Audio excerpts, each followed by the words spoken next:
And welcome, Beers with Bowen on Facebook. Yeah. Here we are, Chris Presley, Kevin Bowen. Sorry to all of those for the little rain delay. We've just been here, tarps on the field, Chris. We've just been throwing them back. We are live on Facebook. We are. Normally we're on YouTube. It'll be archived on YouTube tomorrow. But this will be business as usual, a little backup plan. Right. But here we are. Thanks to our friends at Franciscan Health for sponsoring this edition of Beers with Bowen tonight. It'll be a little bit of a mid-year review as we are at the halfway point of the 2020 season. We'll certainly look ahead to the offseason, which will be very busy, and we got a lot of prizes to give away as well. We do. We have five $50 gift cards to the Colts Pro Shop.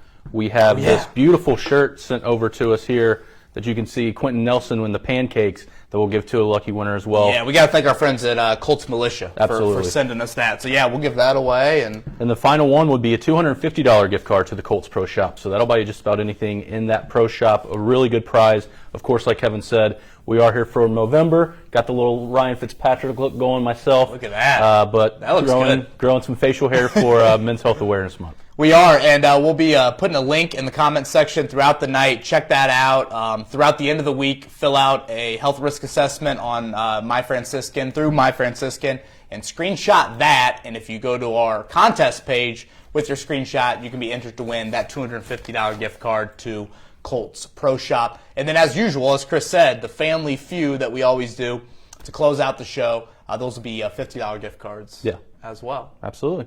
Should we get into it? Let's jump right into it. I think I might need a fresh one, to be honest. All right. What's that? Let's hear what everybody's drinking out there. I got a little Wee Mac. We're going to go local. We are. I enjoy a good Wee Mac at an Indianapolis Indians game during the summer. Disappointed I didn't get that in this year. But, yeah, that's where I'm going.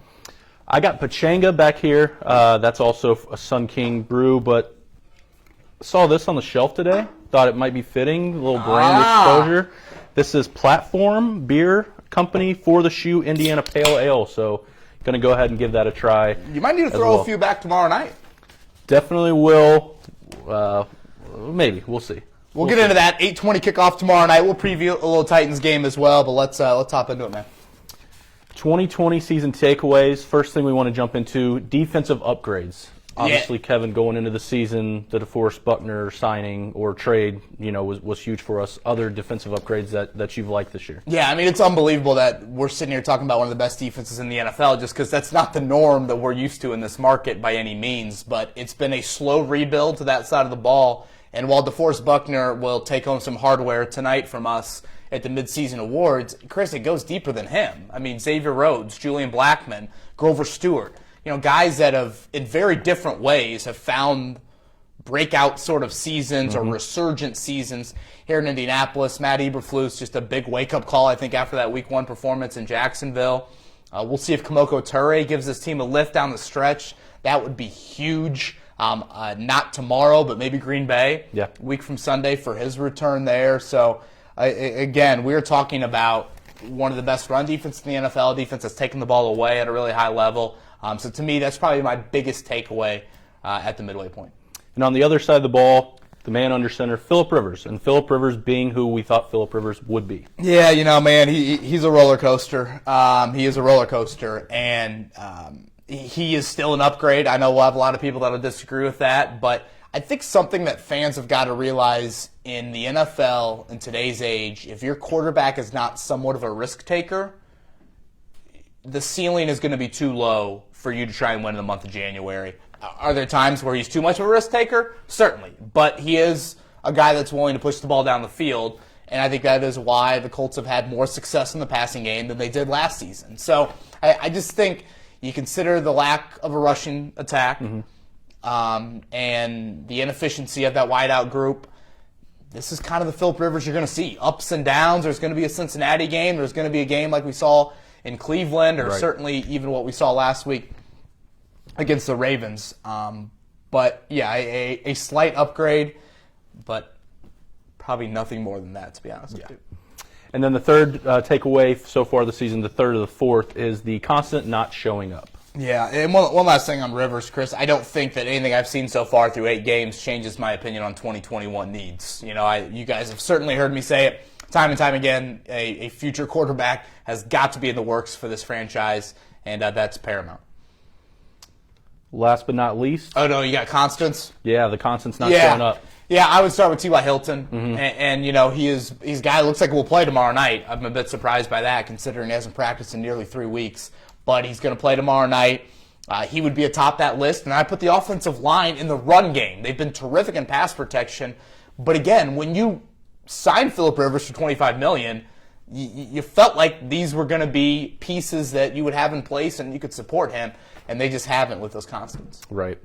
Now, last but not least, I should say, the real exams are here when you look at the back half of this schedule. Yeah, contender or pretender. You know, you were more in the pretender mode on Sunday. You're going to get a great opportunity tomorrow night. And honestly, if you're going to pick a game to win in this 5-day stretch, you'd rather win the divisional game than Sunday. Obviously, you'd certainly rather win both. But this is going to be the gauntlet. We've talked about it all, you know, podcast season long, if you will, Chris. But this is where this team will be tested.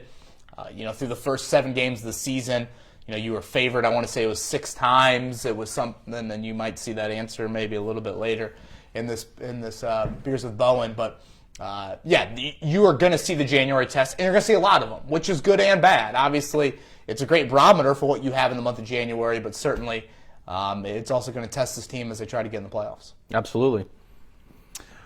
So, Franciscan is our sponsor. Want to go ahead and speak a little bit about them? Yeah, and I'm very grateful for them sponsoring us here tonight for this Beers with Bowen. It's Movember, Men's Health Awareness Month. I want to stop waiting and take action with your health. You know, Chris, I was thinking about this during the summer. A little joint pain with golf a little bit. They've got these health risk assessments. Go on there, very short, very quick, informative, 1 to 2 minutes. Hop on there. Again, the link you'll see in the comments section. Very easy and just facts. Some information that I think is great throughout. You can get joint, heart, colon, COVID. There's tons of health risk assessments. So check out that link, and we'll be pumping that throughout tonight's show. I think I heard a little Joey Molinaro, Mel Kiper there with you. Very, very short, very quick, guy that could rise to the top of the board. That was good. That was good. No, in all seriousness, really, really informative. I took them all today, and it's just nice to have a little bit of reassurance here because we know 2020 has been a crazy year. Right. Okay, well, let's jump into the midseason awards that you mentioned. Handing out some hardware.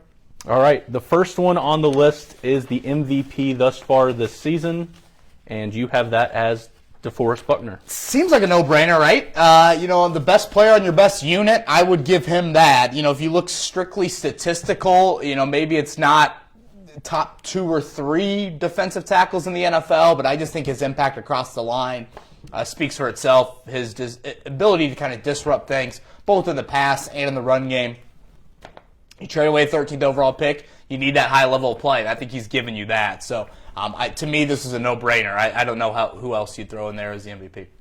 The next one on the list, Offensive Player of the Year. This might be a little bit of a surprise to some people, but you have that as Mo Alley-Cox. You know, Chris, I think this is the state of the offense. Maybe Phillip Rivers I should have given it to, but I could probably give a lot of reasons why I wouldn't give it to Phillip Rivers either. You look at what Mo Alley-Cox has done for you, really high catch rate, has been explosive, over 16 yards per catch for a tight end. And tomorrow night, no Jack Doyle, you need to rely on Mo big time. So this is something to where, you know, we have to give the award out. You don't feel great about who you're giving it to. The other ones, I think, kind of speak for themselves. But I thought Alley-Cox deserved it. You know, you got some other guys that are a bit more unsung, but no one in the run game, no one in that wideout position I feel like I can give it to. So, well, Alley-Cox. Defensive Player of the Year should come as no shock. It was your MVP, DeForest Buckner. Yeah, you know, I thought Xavier Rhodes was the other one that I kind of debated here, and there's something to where you could probably, you know, one of those awards just because you won the Heisman, maybe you don't win like the Offensive Player of the Year, right. Those sorts of. If Frank Reich wants to be, you know, give everybody a little piece of the pie, if you will, he can give that over to Xavier Rhodes. With that being said, speaking of DeForest Buckner, I do have one of the first questions of the night. This one came from Ryan. If we didn't trade the 13th overall pick, could we have moved up with the Detroit Lions or the New York Football Giants to get Herbert? If so, what do you think we would have had to give up? Herbert just reminds him a little too much of Andrew Luck. Yeah, that's a great question, and obviously I think it's a popular one now that we see Herbert play more and more coming in for Tyrod Taylor. And Chris, I think this is the ultimate debate we'll have with this 2020 draft because, again, the Colts were in a position to where when you traded up, you aren't mortgaging a giant sum of draft capital there. You might not have that in future drafts. I mean, theoretically, this team wins 9 or 10 games. You're going to be drafting, 5, 10, maybe 15 spots lower than you were last season. So, and this is nothing against DeForest Buckner. Clearly, he's made a huge impact defensively, but I don't think anyone would argue ultimately the shape of this franchise will be more so defined by who is under center for the next decade, not who is playing 3-technique defensive tackle for the next, half dozen years or however long DeForest Buckner is playing that. So it's a great debate. Hindsight is so 2020. I feel like when the Buckner trade was made, that was something I mentioned of just like, do you feel like you could have got to the Lions, I think, at 3, or maybe the Giants at 4, got in front of Miami, got in front of the Chargers, and made a play there? Having said that, DeForest Buckner has been flat out a stud, but still, you sit here and we've got the looming question that I think is even more prevalent right now. Fourth award of this season is the Rookie of the Year, and that so far goes to Julian Blackmon. Man, you could have got some pretty good odds on this back in September. Yeah. I mean, think about that. Jonathan Taylor, Offensive Rookie of the Year. Michael Pittman, you felt like was going to play a whole lot, but Julian Blackmon is the unquestioned winner of this award. I'm shocked. We still aren't even, 10 and a half months removed from his torn ACL. Makes plays at every level, which you absolutely love. His instincts are, he's got some Kari Willis instincts with, I think, a little bit more athleticism in his game, which you absolutely have to love. Malik Hooker going down is really, as bad as it sounds, it's been a blessing in disguise for that defense. So to me, this is a no-brainer. Breakout player is a fan favorite and a guy that made some noise on Sunday and really got the Twitter world talking up, especially on the Colts side of things, and that's Grover Stewart. His beer tastes great, by the way. Cold, needed after our rain delay. Yeah. Shout out to Samantha, Jordan, Heston, people behind the scenes, Evan, Sam. That's great. Okay, we got Grover Stewart. Grover Stewart. This man will get paid handsomely. I think it might happen before the end of the season. Think about past years. Jack Doyle, contract extension before the end of last year. He feels like he checks every box for you in paying him early. Now, maybe with COVID and the craziness, I don't know, maybe you don't do that, but to me, he fits what breakout player means. 4th year, rookie contract, final year. This is a guy that I think is well-deserved to be the breakout player. And he's a disruptive nose tackle, Chris. It's not just wide body, I'm, Tony Siragusa, or I don't know, insert your fat defensive tackle here. This is a dude that's eating up space and then making plays in the backfield. Yeah. And, boy, he's going to be big tomorrow night for this team to try and sneak out a win in Nashville. Absolutely. The last one we have, biggest disappointment, and this serves as no shock, it's the run game this season. Yeah, I guess I don't know if it's an award, but I think we got to throw it in there. But again, this isn't offensive line, Chris. This is just the run game in general. The O-line plays into it, but they've been really good in pass protection. But the running backs, all 3 of them are under 4 yards per carry. So to me, when you invest as much as you invest in, this goes back to the Rivers thing from earlier. The Colts, in a way, they promised Phillip Rivers, you're going to have one of the best run games you've ever had. You're going to play behind one of the best offensive lines that you've ever played behind. And that group hasn't lived up to it. So when you factor all that in, to me, it's unquestionably the biggest disappointment. All right. Before our second half keys, want to get back to our friends at My Franciscan and Franciscan Health. Yeah, Franciscan Health. They're sponsoring tonight's Beers with Bowen. Honestly, as a new father, I've probably thought a little bit more about my health here in 2020. So little Movember beer that I've got here. In the comment section all night long, you'll see a link to the health risk assessments. Fill those out. Take a screenshot.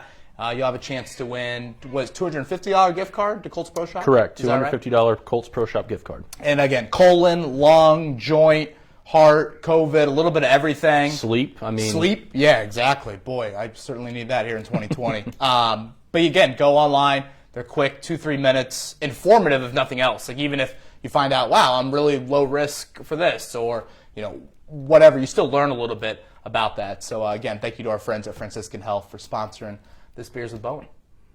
Okay, the next slide and things that we want to get to are the second half keys. You know, we've seen what we've done in the first half. This is a preview of the Titans game tomorrow, as well as the back half of the year. Like you said, pretenders or contenders. The first thing for second half keys is the thing that we just talked about, right. The run game emerging.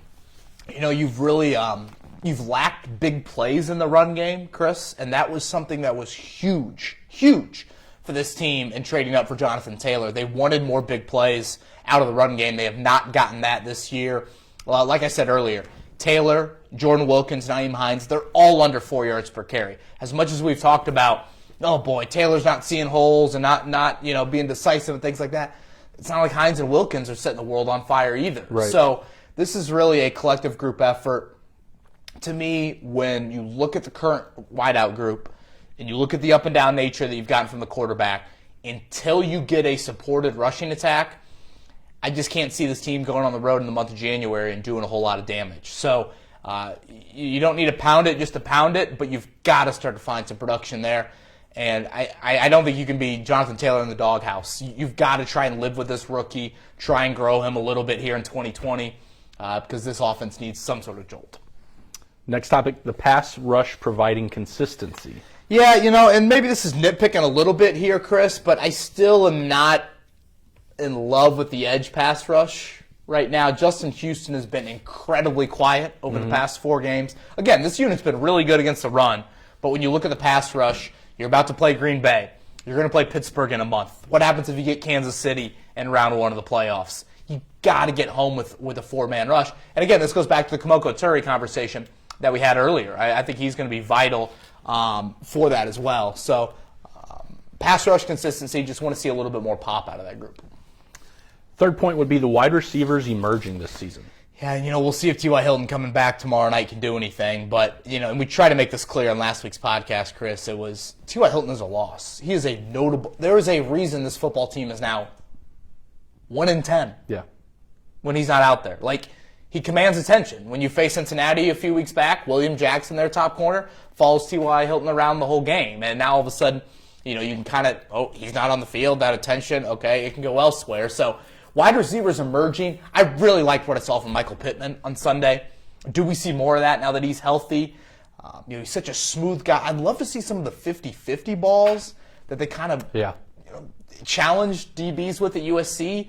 I remember Chris McGaha, the area scout for the Colts, one of the things that the West Coast area scout for the Colts, one of the things he loved about Pittman was he wins every one-on-one rep. Okay, let's see some of that. Yeah. Let's test these DBs a little bit here, and I would like to see him get more involved. I was really glad that they brought up DeMichael Harris to the 53-man roster yesterday permanently. You only get 2 practice squad call-ups during the year. What's his ceiling? Who knows? But you know what? This offense needs speed. They need some sort of explosive. Here's the ball. Go do something with it. And DeMichael Harris has done that in his 2 games. Well, I'm glad you brought his name up because we did hear from Randy who felt like linebackers and safeties, guys that give them fits, are Hines and Harris. He felt like they were underutilized against the Ravens on Sunday. Yeah, I think that's a good point. Chris, it's funny and maybe this is very recency bias for me, but I watched Harris on Sunday, and then I see what Carolina did with Kansas City. Carolina has Christian McCaffrey and Curtis Samuel. Now, again, those are stud athletes. Yeah. They were picked where they were picked for a reason. But there are guys that you just give the ball to in the backfield, and they can go make a play for you. Harris and Hines have some of that. Are they at the McCaffrey-Samuel level? No, that's ludicrous. But they can give you something. And when you look at Rivers on Sunday, Chris, you guys have heard me talk about the next-gen stats that we see each week. Rivers' completed yards in the air on Sunday was like 2.5. Easily a season low. Okay, if you're going to dink and dunk, you need guys that go make plays yards after catch. And I think that's where Harris and Hines, the usage of Hines is maddening to me. 1 touch in the final 3 quarters. That cannot happen. Right. And I think that is a big thing moving forward of, okay, Harris, Hines, Allie Cox, Pittman, Hilton. I still think there can be something there. It's not the greatest group in the world by any means, but those are the guys to me you really got to focus on. And the last second half key would be being sound situationally and fourth downs. Yeah, and like this sounds so elementary, Chris, but when you're not a very explosive offense, just kick it well and like convert third downs and convert in the red zone. And again, that sounds so much easier said than done, but that's paramount for this football team, right? You know, Saturday night I'm watching Notre Dame Clemson, and Notre Dame settles for field goal after field goal, and I'm cussing. I'm like, what are we doing? We can't. It's the number one team in football, folks. We cannot be doing this. And luckily, Ian Book said, you know, hold your beer, Kevin. You'll be good after the fumble. But still, you have to be sound situationally, and Hot Rod's got to make his kicks. Let's jump over to the next slide, which will be Colts 2021 free agents. So we have the offensive side of the football. And let's look at these, okay? I mean, these are some big names, man. I mean, what, 12-ish starters? I think I saw today the Colts have the third most cap space in the NFL in 2021. Why? We got half of it tied up in the quarterback position with Jacoby Brissett and Phillip Rivers. Then you got Hilton, and you know Houston's making good money. Autry's making good money. Xavier Rhodes, not great money, but you know he's going to probably deserve some sort of deal. So, boy, this is it's a big decision-making offseason, not only in the month of March, but certainly in the month of April when the draft rolls around. Yeah. Next slide will be... And we're going to break these down a little bit here, okay? We're gonna color coordinate. Yeah. We're going to go green, yellow, red. Green, to me, is you bring back. Correct. Don't debate it a whole lot. Yellow, obviously, you know, we'll get a yellow and red here. I guess, but any of these stand out to you?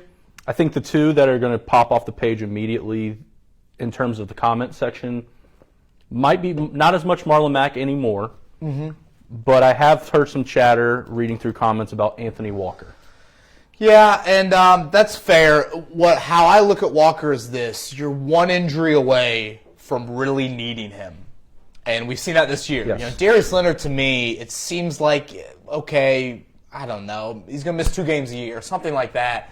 And I just don't know who else you have that you're grooming to kind of be this up-and-comer at linebacker. So I'm not breaking the bank for Anthony Walker, but for what he stands for and the need to, you know, in this division, you're going to need a third linebacker tomorrow night. I mean, Anthony Walker, I assume will play a good amount tomorrow night against the Titans, you know, when you face the Ravens. Walker played a decent amount last week as well. So it doesn't need to be anything crazy, but he's a guy that I would bring back. Grover Stewart, flat out, is literally the dude I'm paying first, like I've been saying all night. I mean, I would pay him before the end of the season. He's going to make pretty good money. Marlon Mack, for me, is a one-year prove-it deal.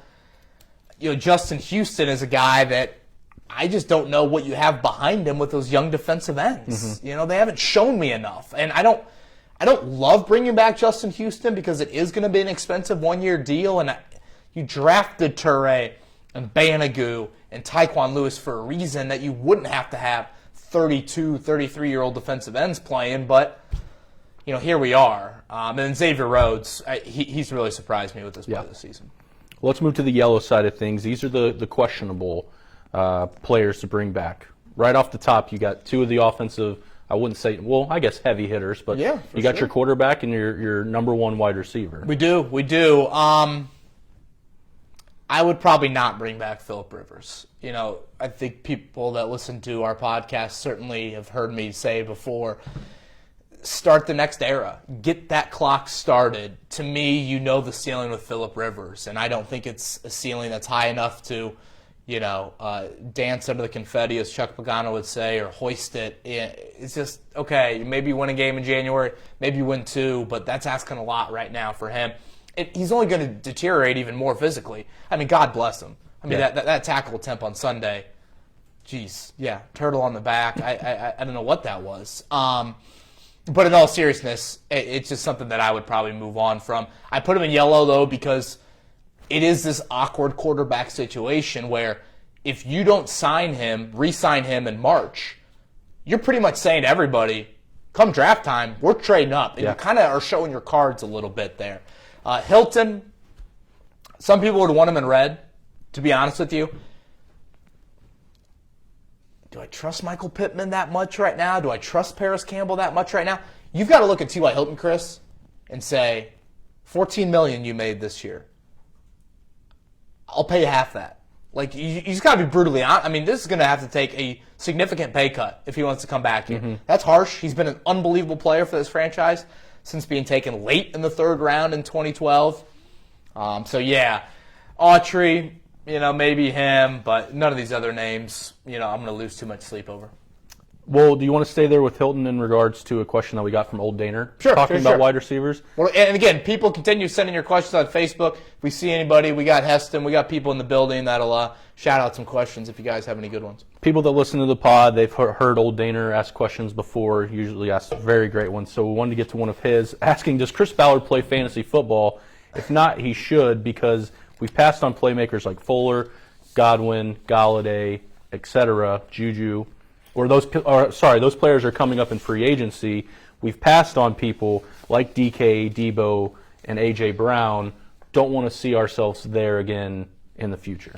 Yeah, it's a very fair question. I was on with JMV earlier today, and something I said to him, Chris, was really ever since T.Y. Hilton was drafted in 2012, this franchise has swung and missed on pretty much every receiver they've drafted or signed in free agency of significance. And I mean, not to make people drink more if they're at home right now, but, think of the list.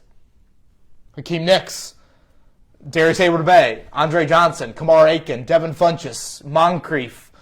Right now, Campbell and Pittman haven't, you're watching Terry McLaurin, you're watching A.J. Brown, you're watching DK Metcalf. Deontay Johnson for the Steelers was taken, after Paris Campbell as well.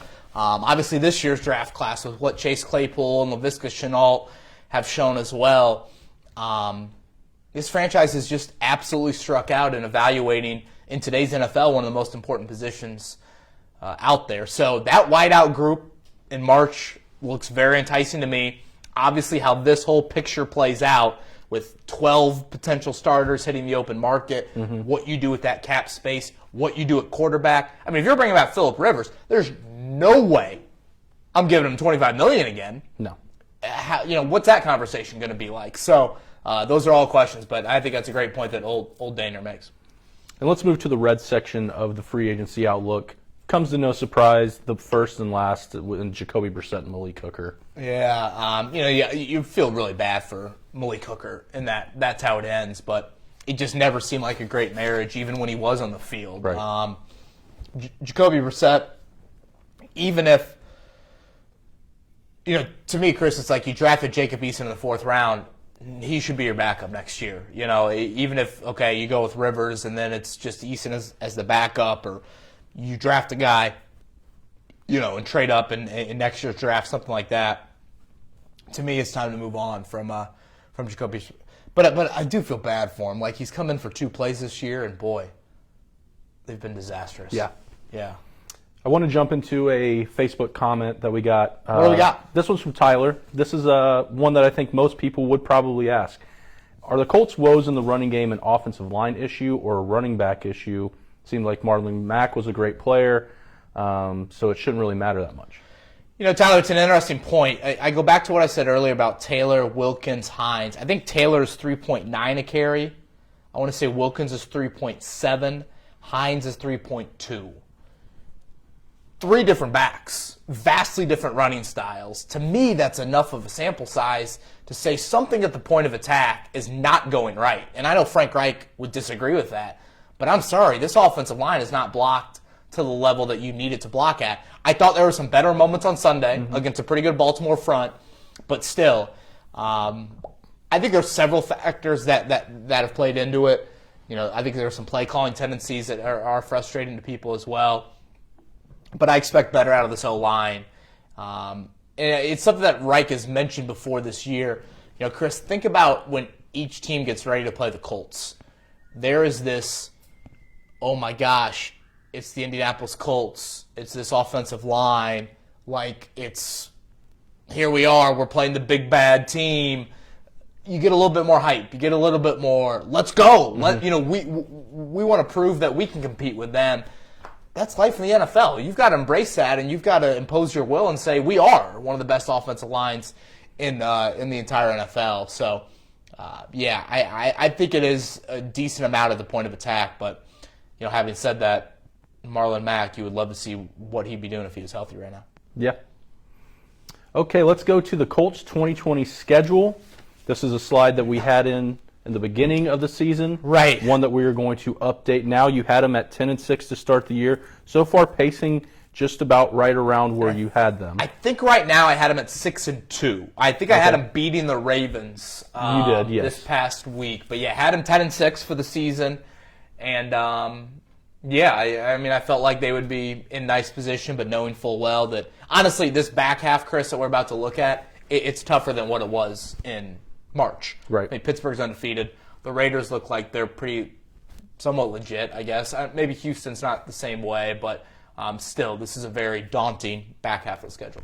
We'll go through a lot of these a lot quicker, but the first one we want to touch on, obviously, the one on everyone's mind, the game tomorrow night at 8:20, Thursday Night Football, Colts versus the Titans. What is it, 1.5, 2 spread? I've not looked. I think it's Titans. I've not been doing well this year, so I've stayed off a little. Well, hey, tomorrow night sounds like Could the time. be. Or you should bet on. Yeah. Colts -1. Wow, Colts favorite. Colts -1. Jeez. Tennessee had a decent injury report today. I'm surprised by that. It sounds like Jadeveon Clowney's going to play.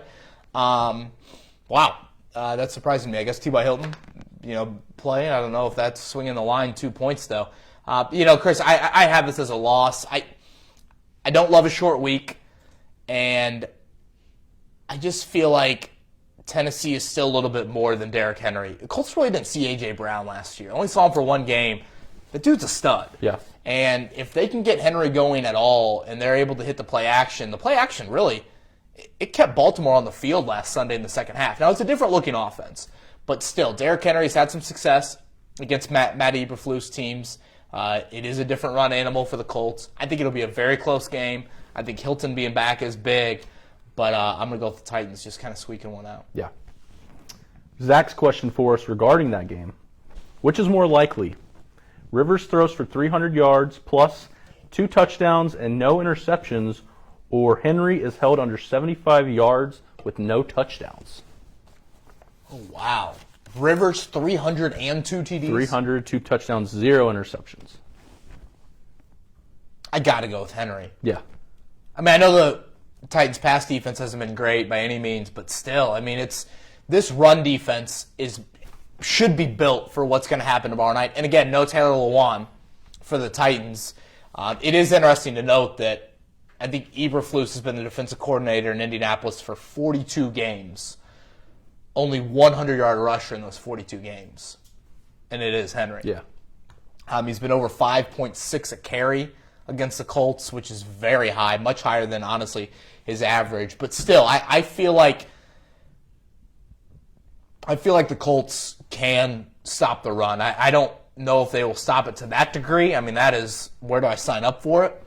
But if you're going to give me those two scenarios, again, Rivers on the road at night, I don't know. I don't know if the weather's supposed to be bad in Nashville, but I'm just a little, I don't know. Yeah. I just worry about the ball fluttering a little bit there. Well, it looks like the comment section is, very on board with the Colts winning that game and even Henry under 75 yards. Really? Considering, some people are pointing out that Titans did lose to the Bengals. We beat the Bengals. I mean, you can play that game if you want to. That's a dangerous game to play with a 6-2 football team. Right. No, I think it'll be a really, really close game, Chris. I think I said 24-20 Titans. I think it'll be close. They've struggled kicking the football this year. Gostkowski has not been automatic by any means. That could be huge. And honestly, this is the most important game on the schedule. Like, when you look at the schedule in May, it is who's the best team in your division.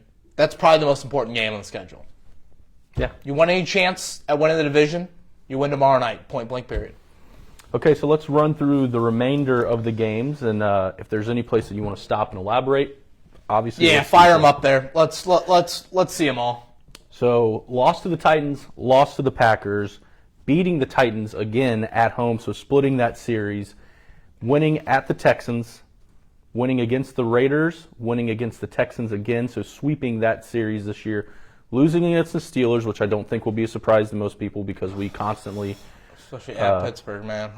They play us tough, and then winning to close the season out against the Jaguars, bringing the record to the 10-6 prediction that you had to start the season. You know, my hesitancy is probably that 4-game win streak there. Tennessee through Houston. I think Houston is still somewhat dangerous. I mean, Deshaun Watson and that receiver core can at least put up some points. Can they stop anybody?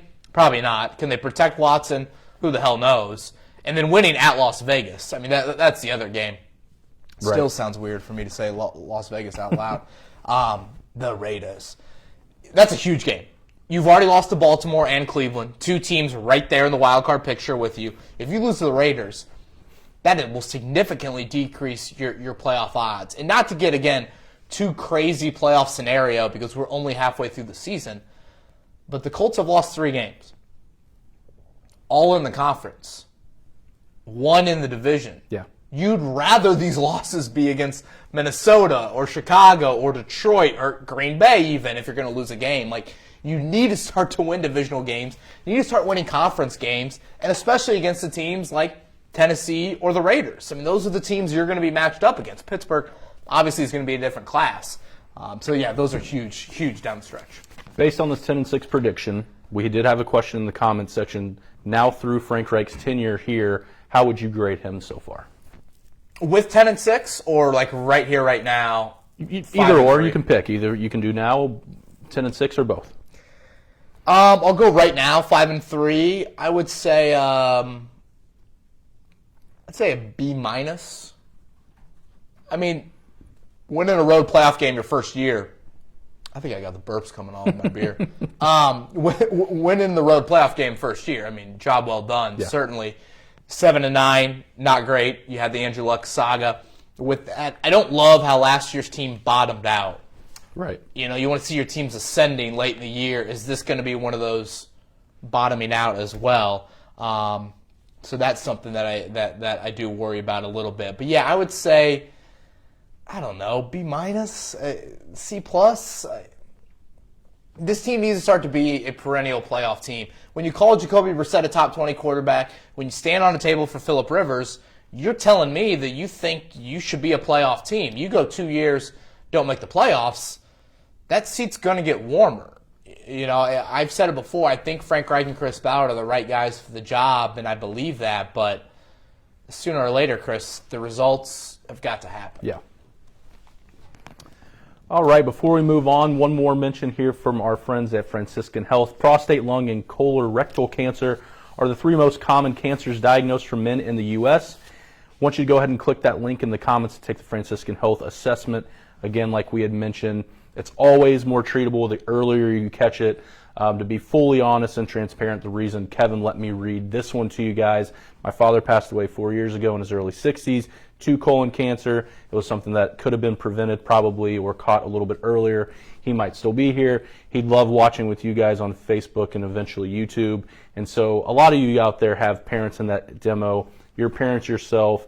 If you want to be around or have them be around to see you do things that are enjoyable in your life or, you know, just be with them in general, it's a 5 to 10 minute, health assessment that could potentially keep them here for 5 to 10 years longer. Well said, man. And thank you to Franciscan Health for that. I appreciate you mentioning that as well. I think 2020 we've realized that, this stuff can hit pretty close to home. And again, if you can do anything to try and get ahead of that, even our age group as well, as we get deeper into our 30s and things like that. So thank you to Franciscan Health. Again, the health risk assessments, you'll see the link in the comment section. Yep. Head there, take a screenshot of it, and then go to our contest page. Put your little screenshot in there. You have a chance to win a $250 gift card to the Colts Pro Shop. And we'll be giving away some $50 Colts Pro Shop gift cards here in a couple slides. That's right. Next slide, we're going to do over-unders. Always a fan favorite, always one of our favorites on the podcast. The first over-under debate, T.Y. Hilton touchdowns, 2.5. Oh, man. I can't believe we're saying this, man. All right, Chris. T.Y. Hilton's last touchdown. How many people do you think how many receiving touchdowns in the NFL do you think have happened since T.Y. Hilton's last receiving touchdown? I'm putting you on the spot, which is totally unfair. We'll see what the liquid courage is giving you here. It's not, because you mentioned it in a podcast 3 pods ago before I left. I want to say it was some ridiculous number like 1,200. It's over 1,500. 1,500 receiving touchdowns in the NFL since T.Y. Hilton last had one. Unbelievable. Like, that's a ridiculous stat. Week 16, 2018. As absurd as this sounds, and I don't think the Wee Mac is talking here, Samantha, I think it's over. I think it's over. I mean, a spark, something to get this offense going. I'm going to say T.Y. Hilton finishes the year with 3 receiving touchdowns, and I am probably dead wrong. No. Who cares? No one's going to hold this against me. I hope not. You never know.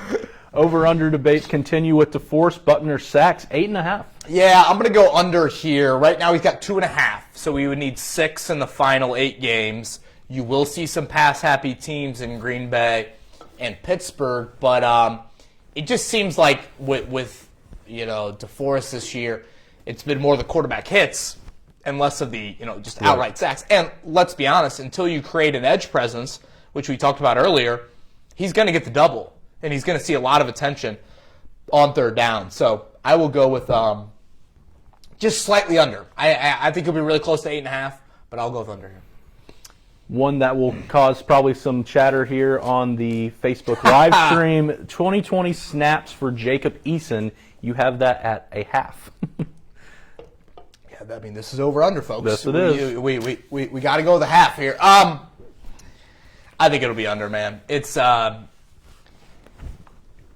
said it a lot over the past few months, and I'm talking from the Colts standpoint. For Jacob Eason to take a snap this season, the wheels have got to fall off, and I just don't see it. And by that I mean you are mathematically eliminated. And again, last year, Week 16, Week 17, everybody's clamoring for Chad Kelly to dress. Colts have been eliminated from the playoffs. What do the Colts do? Brian Bleepin Hoyer. Right. Let's walk him out there to be the backup quarterback in 2 meaningless football games. Like, okay, you've invested more in Jacob Eason than you have Chad Kelly, but yeah, as much as I think this should be over, if, again, DEFCON happens, I think it's under. And the final one is Colts wins this season. You have it at 9.5. I got it 9.5. This has gotten a lot closer to 9, borderline 8, than I thought it would at this point of the season. And I am a little worried that 10-6 might be a hair high. I think 9-7, I think that gets you in the playoffs. If I'm not mistaken, last year 8-8 would have gotten you in if they went to 7 teams. So I know, again, the head-to-head tiebreakers aren't great right now, but I'm going to say 10. I'm going to say over, but this is still something that I could see, that one's tough for me. That one hovers right around 9 or 8. Going back up to the top one with the T.Y. Hilton, Brett thinks that T.Y. could get more than that in just a game against the Texans because he owns them. That is good. Unfortunately, Jonathan Joseph just got cut by the Titans. He's now in the, Joseph was the clown mask, playoff game and whatnot. Dude, T.Y. certainly on the top. Yeah, maybe that's all T.Y. needs. That's his little slump buster. Just Jonathan Joseph. We got any other Facebook questions that you've seen? Maybe we can get to a couple here before we start Family Feud. Let's see here. Heston, you got any? Yeah, so we have one asking about Anthony Costanzo. Do you have any thoughts on, is this his last year, or is it a day-by-day thing with him? Yeah, for those that didn't hear, Anthony Costanzo, would this be his last year? He's got one more year left on the deal. It was a 2-year re-sign. Who knows predicting 2020? I mean, hell, I didn't know YouTube could go down until tonight. Right. So who knows how 2020 could work. But I would assume he's going to play another year. I think he was very much like, if I'm going to commit, I'm going to commit. I'm not just doing this to make another. No, he is making nice money at $15 million. Right. But I will say he plays in 2021. And boy, I mean, the Colts need him because left tackle is still a need. I don't want to overlook that come draft time by any means, but we know full well, Chris, if he retires, geez, I mean, that's a dire need now right away, considering you didn't address it at all in the offseason. We'll go off topic just for a second. Okay. My friend John Jury wants to know Masters pick. You want to wait on that? Are you going to tease it on Friday's pod? How do you want to? Oh no, I mean by Friday's by pod, Friday it might be over for you. It could definitely be over. My heart Eldrick. I don't love that he's teeing off early tomorrow morning on the back nine. That's not good. No. Not good. 10 and 11, hitting him right in the face early in the morning where the dew is still fresh. I don't love that. I got John Rahm, and Dustin Johnson was my other guy. Cameron Smith, a little bit of sleeper. But yeah, John Rahm. And not because he made a hole-in-one onto just one of the wildest golf shots you'll ever see yesterday. Or 2 days ago, skipping it off the water. But, yeah, I'll go John Rahm. Thank you, John, for the question. We had clamoring for your Masters talk. So getting it back to Colts ball, so doing a little Masters talk. Durang, I believe it is. He said, build your perfect Colts golfer. A little bit of everything. God. He has Quentin Nelson on the drive, Jacoby Brissett with his irons, and Kenny Moore, because he's not missing a 3-foot putt, with the mentality of Darius Leonard. Do you have any changes for that? Man, that is a great idea. Derek is our guy from Ireland, Chris. Yeah. I mean, what time is it in Ireland? I'm going to guess. Like 1:30?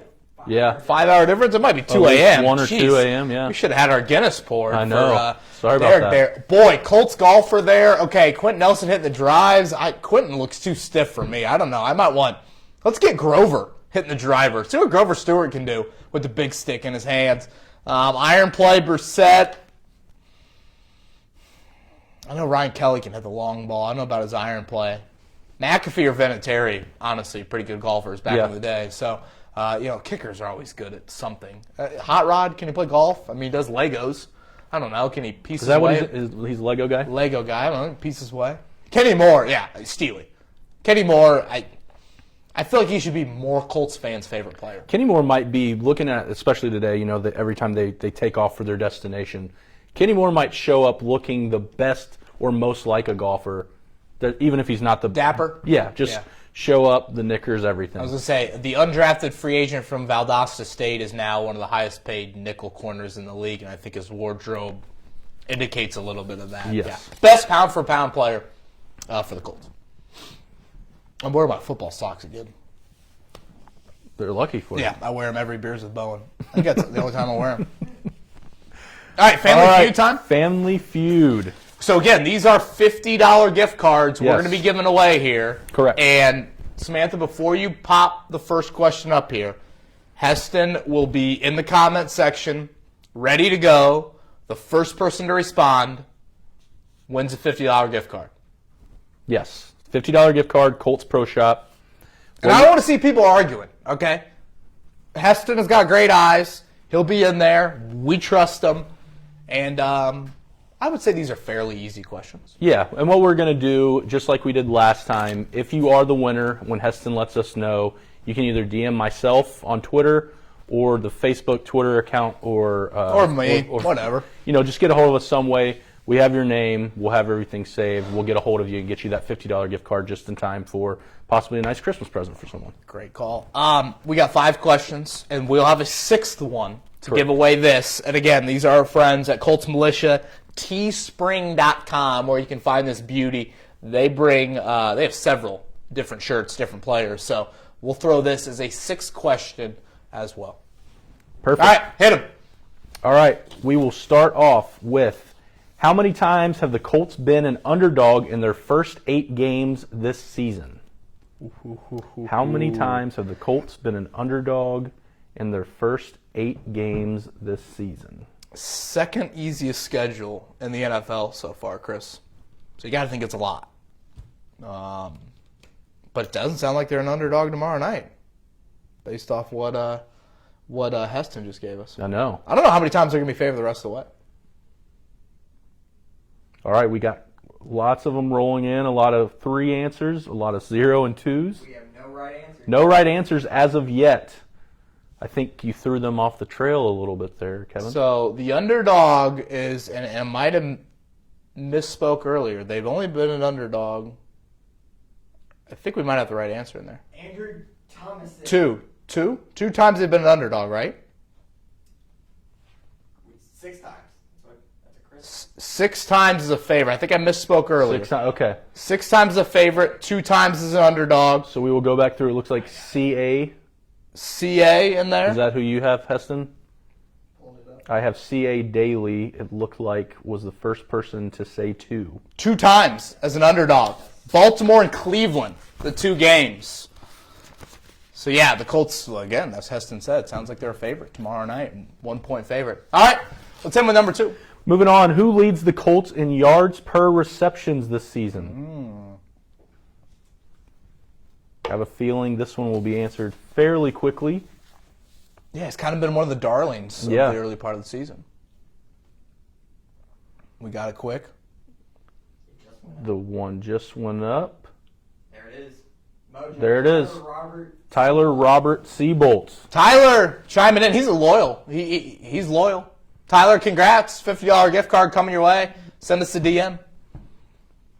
Third question, who has played the most special team snaps for the Colts in 2020? Great special teams unit.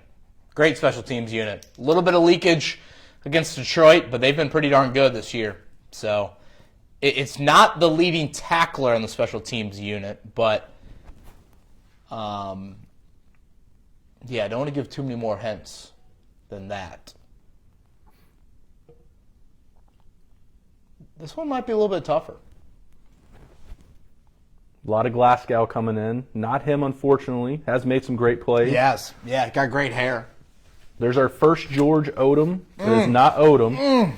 Leading tackler, George Odom. Boy, I They're thought our getting fans closer. knew the Colts a little better than this. By 1 snap, this person has played 1 more snap than George Odom. There it is. Tyler Thompson. Tyler Thompson. Tyler, TT. Tom Tiberman's great Notre Dame basketball player, by the way, TT. Tyler Thompson? Yep. Zaire Franklin? Yes. There you go, number 44. He got in a little bit on defense the other day when Darius Leonard got banged up. Now this one is going to have some key words in it, okay? Samantha, flash this up here. Yes, so listen to these key words. Name the two leading solo tacklers for the Colts in 2020. We need 2 names, and we need solo tackle leader. 2 names we need. This is going to test people. We're going to see shaky hands on the computers at home. Yeah. These are nerves. This is real. This is 4th quarter tomorrow night, folks. Who wants it? We only got 1 more gift card to give away after this. Rolling in, get a lot of Darius Leonard, a lot of Kenny Moore. We need 2 names, folks. 2 names. A lot of Darius Leonard, Kenny Moore. I don't know about those.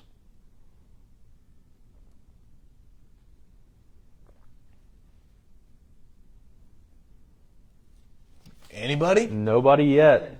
Man. We'll give you a hint. Okay. It is neither Leonard or Moore. Oh, boy. So a big hint for That's you. a there. huge hint. One has not even been guessed. Come on.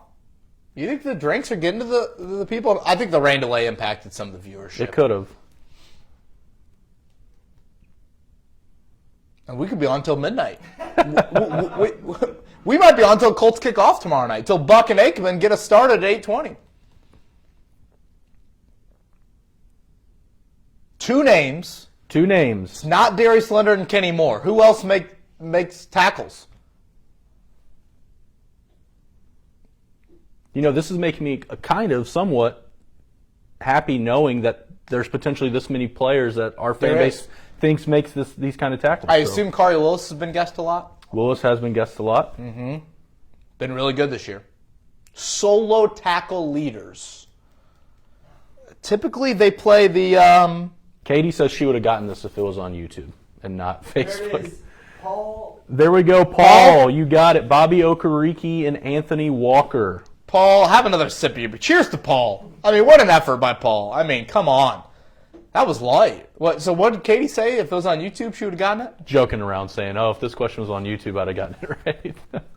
That was when we decided to change up a little bit earlier today. Make that one a little tougher. All right, we got 1 more. Do you want to tell the people how many tackles those gentlemen have? I believe it's 38 solo. Again, these are solo tackles. Leonard leads them in combined tackles, which is saying something because he missed, 2.5 games. Right. But yeah, Anthony Walker, Bobby Okereke. And like I said earlier, Chris, you play Tennessee, a lot of base defense. You got to think the Colts will play tomorrow night. The final family feud question, not the final question overall, but the final question for a $50 Colts Pro Shop gift card. What college did Grover Stewart attend? Oh, Big Grove. Big Grover. Think of the name Grover. Grover Bowen. You think that rings a bell if Maddie Bowen and I somehow have another kid? What do you think? Rosie and Grover? Tell you what, you yell at the name Grover on the playground, there's only one kid turning. Alec Quickly. Alec Quickly with Albany State. Albany State, the Golden Rams, Chris Presley. You won't find them in your March Madness bracket. They're Division II. Yeah. And hey, in all seriousness, man, Chris Ballard, that 2017 draft, some misses early on. Hooker, Quincy Wilson, Terrell Basham, even Zach Banner, but some hits with Marlon Mack, Grover Stewart in the 4th round, kind of waited his time. And like I said earlier, of all those free agents we mentioned, I am paying Grover Stewart before any of them, which is kind of wild to say, like looking at that list back in the spring. He just continues to develop. He does. All right, should we do this one? We should. All right. This beauty here. So we got Big Q right there, a little IHOP pancakes or original pancake house, I don't know, whatever. Again, our friends at Colts Militia, teespring.com. That's where you can find this and a lot of other shirts. So for this, I need the exact pounds that Quentin Nelson weighs. How much does Quentin Nelson weigh? Exactly. Let's see it. Comment in.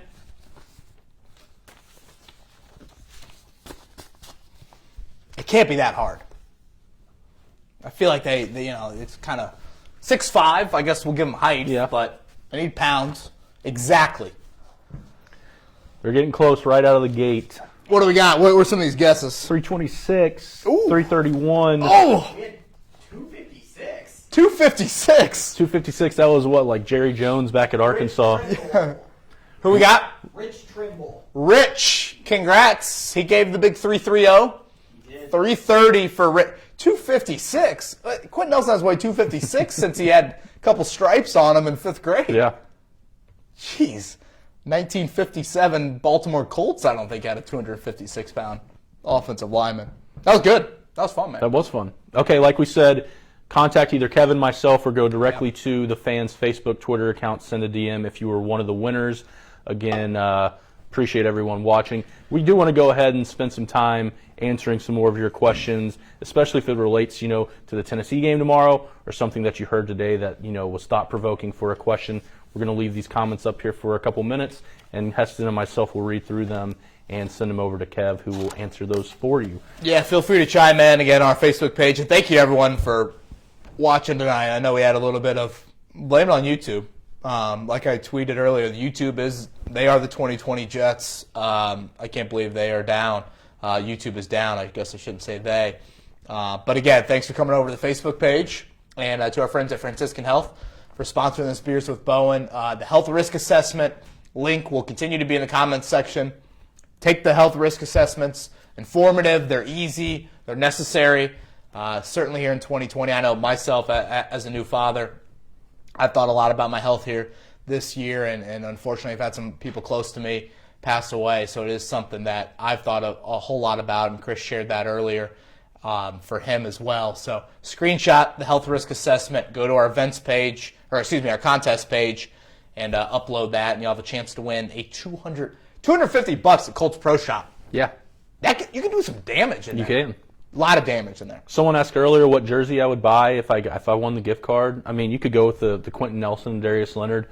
I don't know, since it's a rookie and you never know with injuries and free agent deals. But man, Julian Blackmon, I love the way he plays. I like that one. Yeah, Blackmon. I'd like to see a good Buckner jersey. Maybe personalize it, D-Buck. I don't know, something there if you want to get a little crazy. Rex Specs, Hot Rod. I don't know if he's going to kick for a while here. Probably save money on the quarterback position. I don't think I'd be spending any money there, but yeah.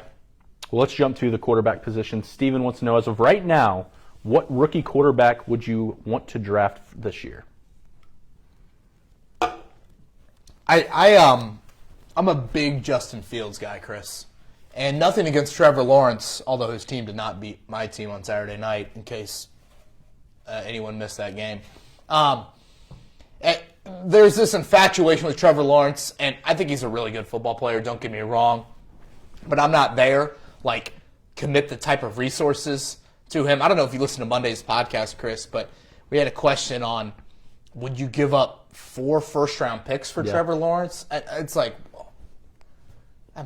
again, like I said on Monday, I'm not Mike Ditka running a draft for Ricky Williams here, So I really like Justin Fields. Like his temperament, certainly love what he's doing at Ohio State. He has got a dual threat capability, but he's a tremendous thrower of the football. He's the guy that I like the most. But as I mentioned earlier, Mac Jones from Alabama and Zach Wilson from BYU are 2 names that I've really enjoyed watching a little bit more here in 2020. With Reich liking to spread the ball around, this one's from Tyler. Who do you think could have a big game tomorrow? I really want to see, and I know he had 7 targets, I think it was on Sunday. I want to see another 7 or 8 from Michael Pittman. He's a guy that, I don't know if he showed an incredible burst on that screen, that 3rd down screen he took for a first down the other day, but I just think it's so important for the here and now and the future of this franchise to get Michael Pittman more involved. Tennessee's a little banged up at corner. Adoree Jackson not going to play. I think Christian Fulton has been banged up as well. They got pretty good safeties. Kevin Byard, one of the best in the league. But I like Michael Harris. I've talked about him.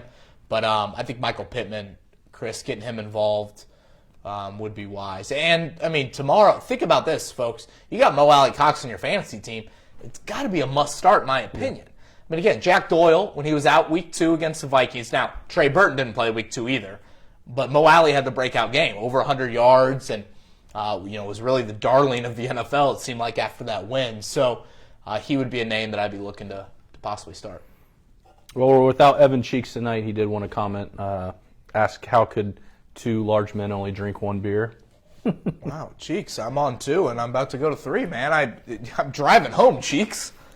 And as a new father, the bladder is just not the same that it used to be. So I don't know if that has anything to do with being a new father. But, here we go, Cheeks, for you.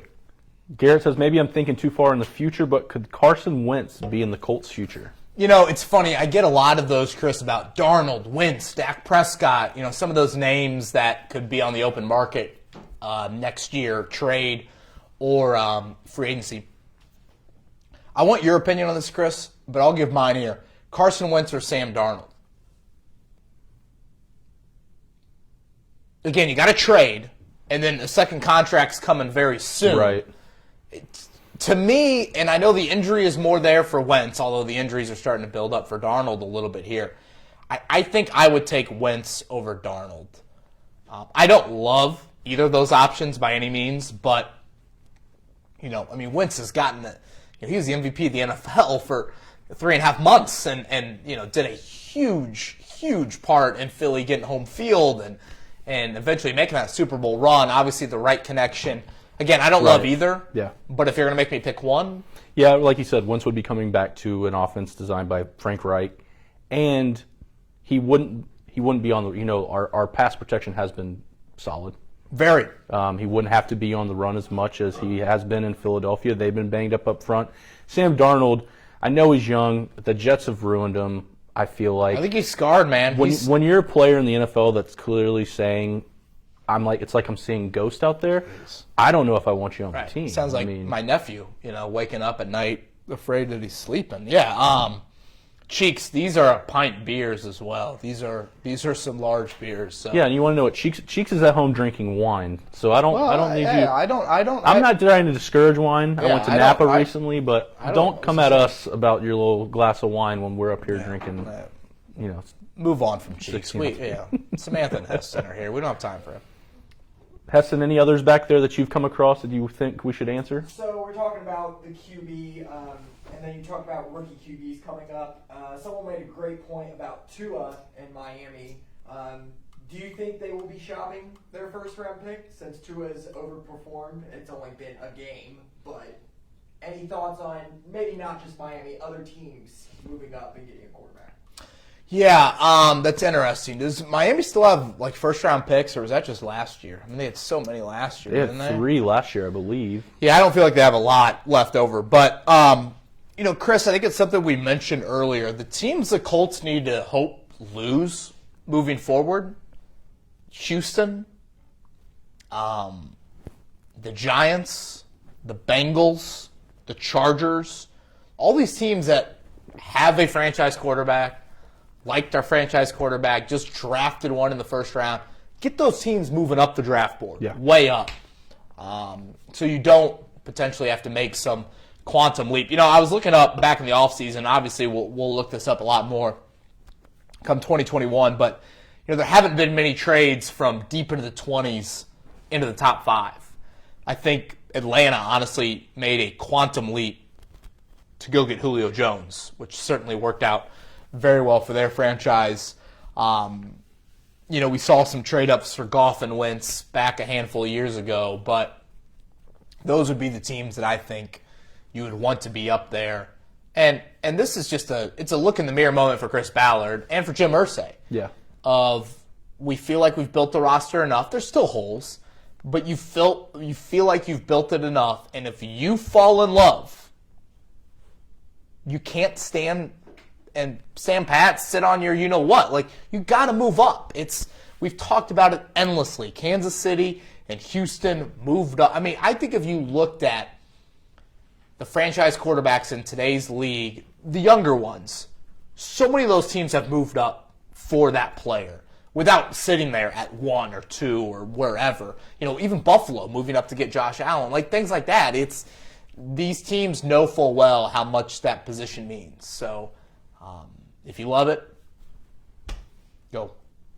Dolphins have their first round and second round, along with Houston's first round and second round. Okay. Shnikes. Wow. Did not know that. They got a lot. So, yeah, I mean, Miami would seem to be a willing trade partner, certainly. But having said that, Miami's right there in the playoff picture as we speak. So, let's do 2 more before we wrap it up. You guys got any? Let's go through here.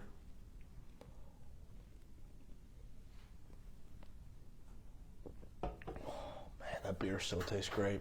We had a lot of people early asking for the big thing this year is the same game parlay. Tomorrow night? Yeah, tomorrow night.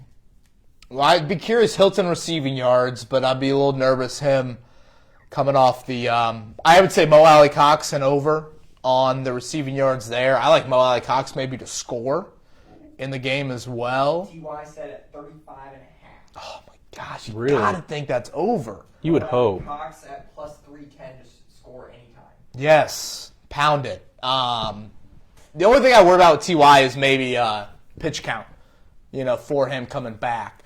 That would be something I'd worry about. And as crazy as it sounds, I'd look at Jonathan Taylor rushing yards. I feel like, and this bothered me from Sunday, Chris, of, Tom Rathman, the old school running backs coach, he fumbles and you don't even look to Jonathan Taylor.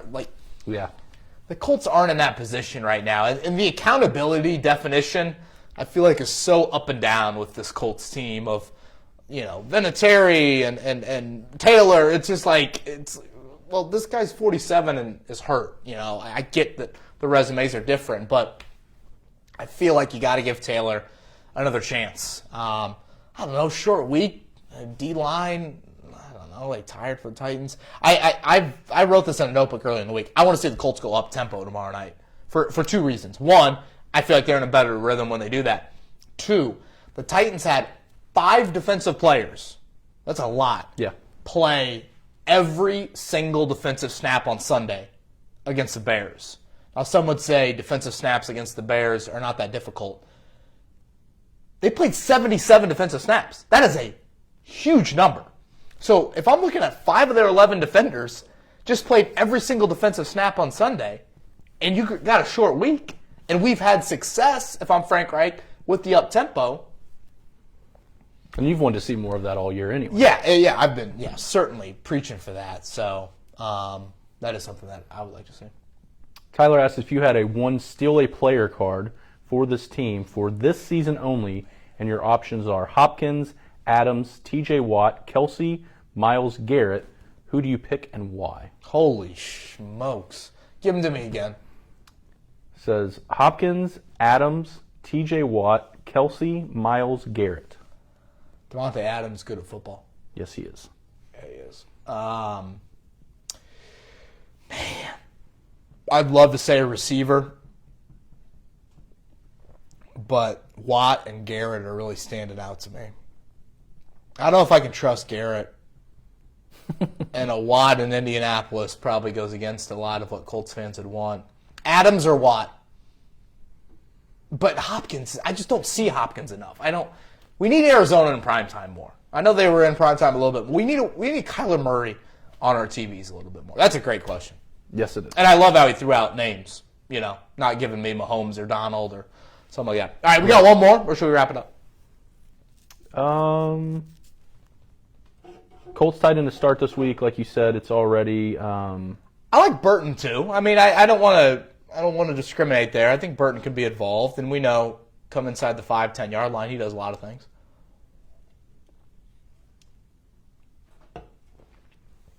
Any other question here? No more. We're good. All right, We can call it a night. we can call it a night. It's been fun, man. It has. Thank you. Absolutely. Again, thanks to our friends at Franciscan Health for sponsoring this Beers with Bowen. Everybody, look through the comments section. Heston will send the link one more time in there. Fill out the health risk assessment. And you got a chance to win $250 gift card to Colts Pro Shop. Screenshot that, put it on our contest page, and we'll have that through the end of the week. Did see some comments already saying thank you, didn't know about it. Some of our female viewers had their husbands fill it out right away, so really appreciate that. Thank you for doing that. Love that. Tomorrow night, 8:20 kickoff. We can't wait. We'll be back on Friday with the podcast late Friday morning. Appreciate a sincere thank you to everyone out there for sticking with us tonight.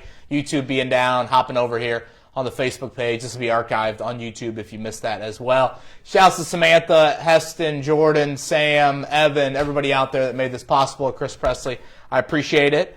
And hopefully we'll be back come playoff time. Yep. We got to do one more, hopefully come playoff time. Kevin Bowen signing off. See you guys.